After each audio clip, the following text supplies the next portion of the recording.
अभिषेक, इनका सवाल है कि आज के भारतीय परिस्थिति में युवकों के लिए गवर्नमेंट जॉब अच्छे हैं या बिजनेस अच्छा है। आपने सवाल ही ऐसा पूछा है कि जिसका जवाब देने के लिए अवसर ही नहीं है। गवर्नमेंट जॉब बचे कहां है। कई सालों से गवर्नमेंट इस कोशिश में है कि गवर्नमेंट्स के जॉब्स खत्म किए जाए।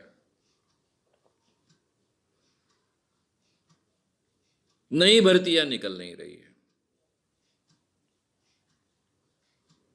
क्योंकि पूरे सरकार का स्ट्रक्चर इस ढंग से बन चुका है कि जो भी रेवेन्यू आता है उसका बहुत बड़ा हिस्सा केवल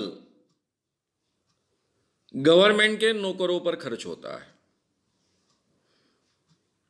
और जो वेलफेयर स्टेट इसको माना जाता है, ये गवर्नमेंट वेलफेयर स्टेट का काम करता है, तो लोगों का भला करने के लिए उसके पास पैसा ही बचता नहीं है। सारा गवर्नमेंट का टैक्सेस के द्वारा आने वाला इनकम सैलरी में खर्च हो जाता है, पेंशन्स में खर्च हो जाता है। इसलिए सरकारी नौकरियों से पैसा बचाए बगैर गवर्नमेंट कोई भी समाज का भला नहीं कर पाएगा। इस अवस्था में गवर्नमेंट पहुंच गया है।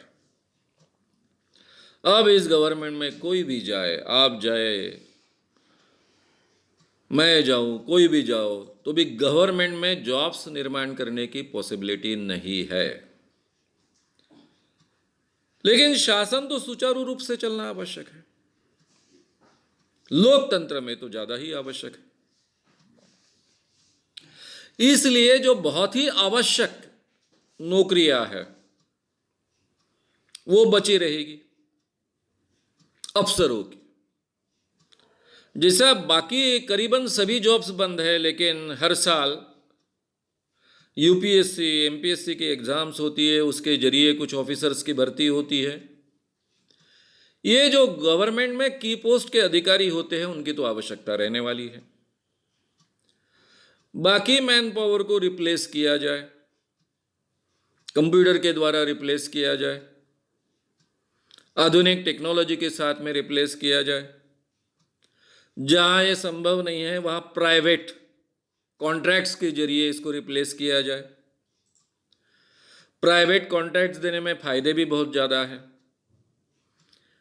जो शासक वर्ग होता है, क्लास होता है, उसको कमीशन भी मिलता है, बगैर झंझट कमीशन मिलता है, इसलिए अच्छा पैसा इकट्ठा भी होता है और गवर्नमेंट का खर्चा भी बचता है। यानी दोनों तरफ से फायदा है, गवर्नमेंट का भी फायदा है और जो क्लास है, गवर्निंग क्लास, उसमें आ गए पॉलिटिकल लीडर्स जो चुन के आते हैं और साथ में गवर्नमेंट के बड़े ऑफिसर्स, दोनों की चांदी है।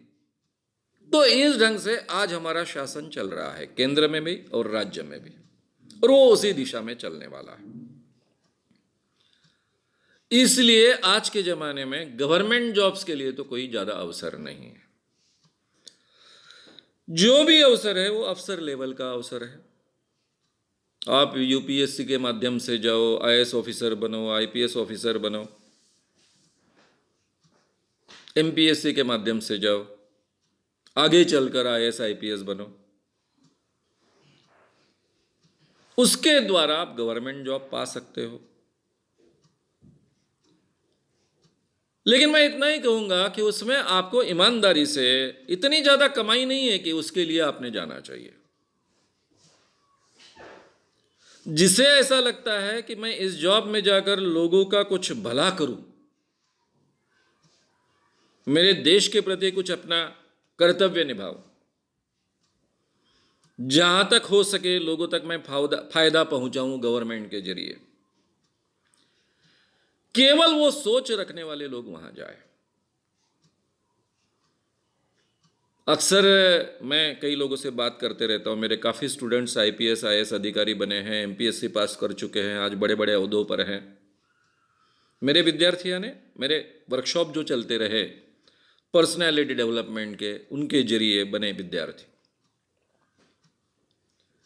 तो मैं उनसे बात करता हूं, उनको समझने की कोशिश करता हूं। वो अपने अनुभव मेरे साथ शेयर करते हैं। सर क्या समझकर हम यहाँ आए थे, कुछ समाज के लिए करना चाहते थे, कुछ लोगों के लिए करना चाहते थे, लेकिन ये पूरे स्ट्रक्चर में व्यवस्था ऐसी है कि केवल पुर्जा बनकर रह जाते हैं। वही भ्रष्टाचार का हिस्सा बनो, नहीं तो बाहर फेंके जाओ। या तो अपने आप को एडजस्ट कर लेना पड़ता है, या तो फिर बड़ा मुश्किल होता है। और धीरे धीरे हम इतना एडजस्ट हो जाते हैं कि कल चलकर हमको पता ही नहीं चलता कि हमारा कितना पतन हुआ है। वो पैसा भी फिर मीठा लगने लगता है कि कोई मेहनत नहीं कर रहे हैं, कोई कोशिश नहीं कर रहे हैं, खुद होकर कोई करप्शन करने की कोशिश नहीं कर रहे हैं, लेकिन पूरी यंत्रणा में करप्शन चलता ही है और उसका हिस्सा पहुंचता ही है। तो हमारा कितना पतन हुआ ये भी हमारे ध्यान में नहीं आता, ऐसी अवस्था आ जाती है। और कुछ ऐसे भी मेरे मित्र हैं कि जो लड़ते आए, चाहे जो कीमत देने की जरूरत हो, लेकिन मैं नहीं करूंगा। ठीक है, सबका करप्शन मैं मेरे डिपार्टमेंट में नहीं रोक सकता, लेकिन मैं तो नहीं करूंगा। उसके जो भी परिणाम होंगे मैं भुगतूंगा। ऐसे भी कुछ चंद लोग हैं, और ये चंद लोग हैं, यही हमारे देश की शान भी है। तो गवर्नमेंट जॉब में आप अगर पैसे प्राप्त करना चाहते हो इसलिए जाते हो, तो वो कोई बहुत समाधान देने वाला जॉब नहीं है। उल्टा मैं कहूंगा कि ऐसे व्यक्तियों ने वहां नहीं जाना चाहिए। अरे भाई, पैसे आपको अलग अलग मार्ग से प्राप्त करने के और भी कई मार्ग हैं। यहां जो करप्शन करते हो उसमें कभी समाधान नहीं मिलता है। हम लोगों का पैसा ऐंठ रहे हैं, देश का नुकसान कर रहे हैं, इसका एहसास होता ही है। इंसान आखिर में इंसान होता है, कितना भी अपने मन को मार डाले, कितना भी अपने विवेक को मारने की कोशिश करे, फिर भी उसका मन, उसके मन की अच्छाई कहीं ना कहीं जोर मारती है, उसको कहती है, उसको धिक्कारती है। और ऐसे लोगों को मैंने कभी सुखी नहीं देखा है। शांत है, सुखी है, आनंद से जी रहे हैं, ऐसा कभी देखा नहीं है। बहुत पैसा है, सब कुछ है, लेकिन उससे भी ज्यादा दिक्कतें हैं, ऐसा ही मैंने इन लोगों को देखा है। तो क्यों करप्शन के जंजर में आप जा रहे हो? आपको पता है कि वहां बड़े पैमाने पर करप्शन होता है। हाँ, आप अगर ये ठान कर जाते हो कि ठीक है, जाए वो, मैं कीमत देने के लिए तैयार हूं, कीमत दूंगा, लेकिन मैं समाज का भला करूंगा, देश का भला करूंगा, लड़ूंगा, तो फिर अवश्य जाइए, ऐसा मैं कहूंगा। ऐसे लोगों ने जाना चाहिए, तो शायद इस देश की परिस्थिति सुधरेगी। यानी राजीव गांधी का वो फेमस वाक्य है कि जब केंद्र में 1 रुपया निकलता है तो जिसके लिए निकला वह उसके तक केवल 10 पैसे पहुंचते हैं। आज ये आधुनिक तंत्र ज्ञान के कारण अगर कोई करप्शन रोकना चाहे ऊपर के स्तर से नीचे के स्तर तक, तो ये संभव है,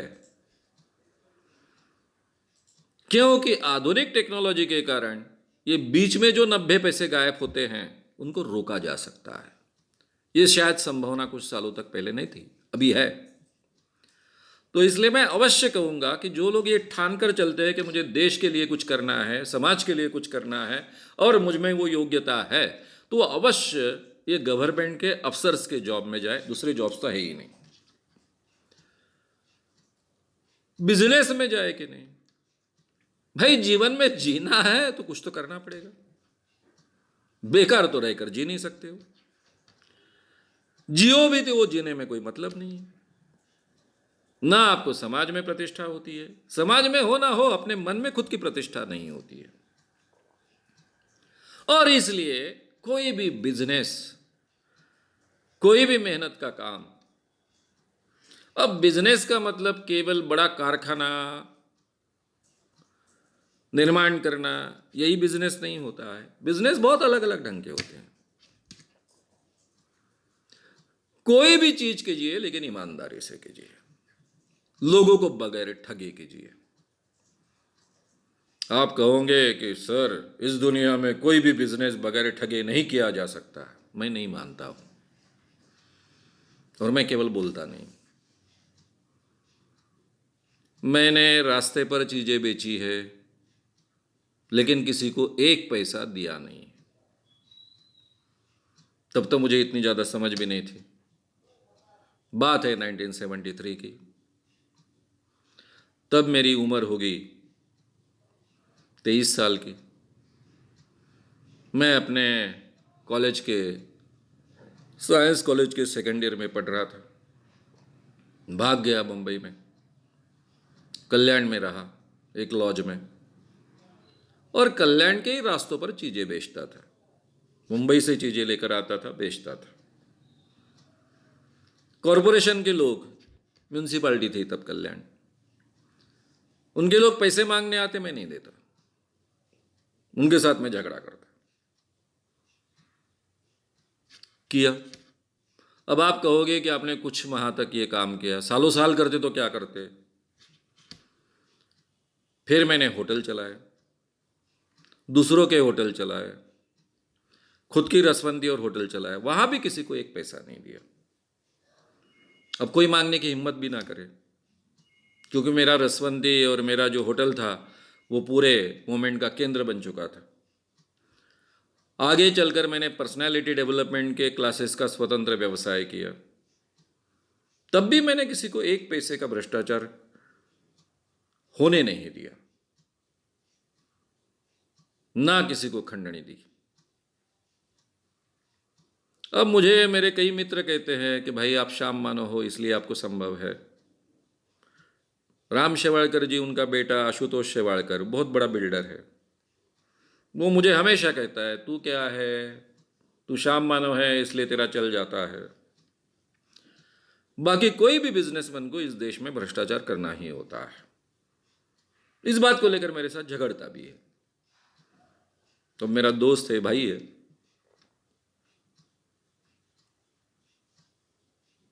लेकिन यह संभव है ऐसा मैं मानता हूं। उसकी कीमत देने के लिए आपको तैयार रहना चाहिए। तो कोई भी बिजनेस किया जा सकता है जिसमें आपको सम्मान है, ऐसा लगता है अपने आप का। अगर आपको लगता है कि मैं मजबूरी में कोई बिजनेस कर रहा हूं, ये बहुत ही स्तरहीन बिजनेस है, ये मेरे लायक नहीं है, ये अगर आपकी मान्यता है तो आप ना उस बिजनेस को न्याय दे पाओगे, और जिसके लिए आप कर रहे हो खुद के जीने के लिए, वो भी ठीक ढंग से जी नहीं पाओगे, तो उसमें कोई मतलब नहीं है। सबसे पहले मुझे इस जीवन में अगर जीना है, फैमिली बनाकर जीना है, चाहे अकेले जीना है, कैसे भी जीना है, तो पेट तो भरना पड़ेगा, और पेट भरने के लिए मेहनत तो करनी पड़ेगी। अब मेहनत करने के दो तरीके हैं, मजदूरी करो, किसी के पास नौकरी करो, या फिर खुद का छोटा मोटा बिजनेस तैयार करो। तो आपको तो चुनना पड़ेगा। अगर आपकी धारणा है कि ये बिजनेस करना, छोटा बिजनेस करना यानी छोटा काम है, तो आप कभी न्याय नहीं दे पाओगे, अपने आप को न्याय नहीं दे पाओगे, तो आपको धारणा बदलनी पड़ेगी। मुझे लगता है मेरे जीवन में बहुत ज़्यादा कॉन्फिडेंस जो आया कि मैं कभी भी अपना काम छोड़ सकता हूँ, कभी भी अपनी नौकरी छोड़ सकता हूँ। अच्छी बहुत पगार वाली, बहुत कम काम करने वाली प्रोफेसरशिप मैंने छोड़ दी तपाक से, ग्लैमर की पत्रकारिता की नौकरी छोड़ दी। ये मेरे लिए इसलिए संभव हुआ कि मुझे कॉन्फिडेंस आ चुका था कि जब चाहे तब मैं अपना पेट पाल सकता हूं, उतनी क्षमता मुझ में है। चाहे रास्ते पर मैं चीजें बेचूं, कुछ भी करूं, लेकिन मैं अपना पेट पाल सकता हूं। ये मेरे जीवन में बहुत अच्छा कॉन्फिडेंस मुझे दे पाया, और मुझे लगता है ये कॉन्फिडेंस हर व्यक्ति में होना चाहिए। हर व्यक्ति में एक क्षमता होती है, चाहे वो लड़का हो चाहे लड़की हो। इसलिए हमको हमारे रुचि के अनुसार और समाज में जिसकी आवश्यकता है, ये दोनों का संतुलन हमें करना पड़ेगा। उसके अनुसार अपने बिजनेस ढूंढने पड़ेंगे, खोजने पड़ेंगे, प्रयास करने पड़ेंगे। उसमें जो भी चढ़ाव आते हैं, उतार आते हैं, नुकसान होते हैं, फायदा भी होता है, वो सबको हमको सहना पड़ेगा, गलतियों से सीखना पड़ेगा, आगे बढ़ना पड़ेगा। उसके बिना कोई भी चारा नहीं है। कोई भी बिजनेस छोटा नहीं होता है, मोटा नहीं होता है। यानी जब हमारे प्रधानमंत्री मोदी जी पकौड़े के स्टॉल लगाओ ऐसा कहते हैं, तो मैं उस पर टीका नहीं करता। अब सब लोग अगर पकौड़े के स्टॉल लगाएंगे और सब लोग चाय बेचना शुरू करेंगे तो वो बिजनेस नहीं चलने वाला। ये उसकी मर्यादा है। लेकिन उसको इस सेंस में मैं लेता हूं कि जो भी उपलब्ध काम मुझे मिले, मेरे रुचि के अनुसार हो और लोगों की आवश्यकता के लिए भी उसकी जरूरत है। क्योंकि बिजनेस है तो लोगों की आवश्यकता होनी चाहिए, उनको जरूरत होनी चाहिए, तो बिजनेस चलेगा, नहीं तो नहीं चलेगा। तो ये दोनों का कॉम्बिनेशन कर कर मेरी जो भी प्रतिभा है उसका मैंने उपयोग करना चाहिए। कोई भी बिजनेस छोटा नहीं होता है, मोटा नहीं होता है। मुझे मेरा आत्मसम्मान रखकर, मेरा आत्मसम्मान कायम रखकर जो भी काम मैं कर पाता हूं इस दुनिया में, वो काम बड़ा है, महत्व का है और देश के लिए भी उपयुक्त है। तो ये तो अर्थव्यवस्था की सबसे बड़ी खामी है, जिसके परिणाम पूरे भारतीयों को भुगतने पड़ रहे हैं।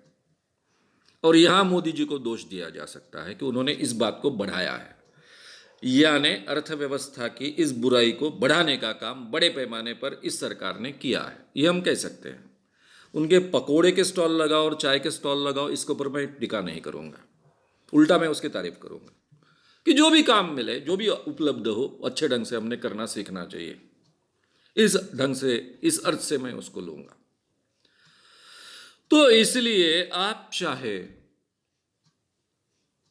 जो भी संभव है आत्मसम्मान के साथ में जीने के लिए आवश्यक है, वो काम हमने करना चाहिए। ये हमारा अधिकार भी है और हमारा कर्तव्य भी है। अगर आपको ये वीडियो पसंद आया हो तो उसे ज़रूर लाइक करें, लोगों में ये अवेयरनेस फैलाने में हमारी मदद करें। वीडियो को ज़रूर शेयर भी करें।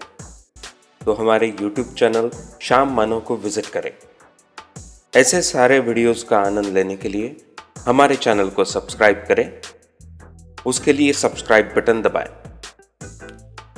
नए वीडियोस का नोटिफिकेशन पाने के लिए बेल आइकन दबाएं।